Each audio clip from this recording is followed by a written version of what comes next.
কাঞ্চনজঙ্ঘা হিমালয় পর্বতমালার দ্বিতীয় ও পৃথিবীর তৃতীয় সর্বোচ্চ শৃঙ্গ।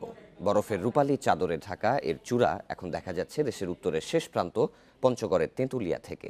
অপরূপ এই দৃশ্য দেখতে পর্যটকদের ভিড় জমছে মহানন্দা নদীর পাড়ে।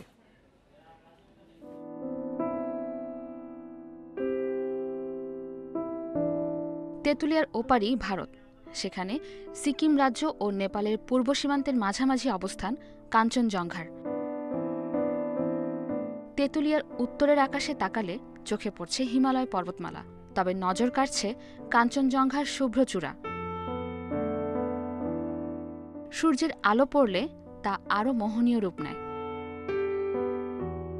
প্রতি বছর অক্টোবরের শেষ থেকে নভেম্বরের মাঝামাঝি পর্যন্ত তেঁতুলিয়া থেকে দেখা যায় ভারত ও নেপালের পাহাড়। এবার আকাশ পরিষ্কার থাকায় সেই দৃশ্য বেশি স্পষ্ট।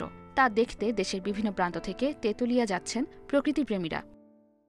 এত সুন্দর ভিউ আর কি বাংলাদেশের আর অন্য কোনো জায়গা থেকে এত ক্লিয়ারলি দেখা যায় না।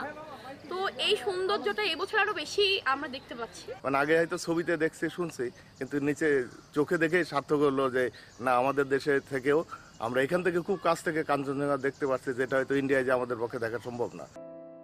প্রাকৃতিক সৌন্দর্যে ভরা পঞ্চগড়ের মূল আকর্ষণই কাঞ্চনজঙ্ঘার দৃশ্য। তাই এই সময়টায় বেড়েছে পর্যটক সমাগম। তাদের নিরাপত্তা নিশ্চিতে সব ধরনের ব্যবস্থা নেওয়া হয়েছে বলে জানিয়েছে প্রশাসন। দেখতে পেয়েছি যে তেঁতুলিয়ার বিভিন্ন প্রান্ত থেকে বিভিন্ন স্থান থেকে এই কাঞ্চনজঙ্ঘা দেখা যাচ্ছে এবং দেশের বিভিন্ন জেলা থেকে ইতিমধ্যে ট্যুরিস্টরা কিন্তু পঞ্চগড়ে আসছেন এবং তাদের এই কাঞ্চনজঙ্ঘাটি তাদের একটি অন্যতম আকর্ষণের কেন্দ্রবিন্দু। আমাদের হাইওয়ে পুলিশ আছে, ট্যুরিস্ট পুলিশ আছে এবং জেলা পুলিশের সমন্বয়ে আমরা সবসময় এগুলো নজরদারির মধ্যে রাখছি। এখানে ট্যুরিস্টরা যাতে সহজে তারা এখানে রেন্টে কার পেতে পারে, যাতে অতিরিক্ত কোনো ভাড়া না নিতে পারে সেই দিকে আমাদের খেয়াল আছে।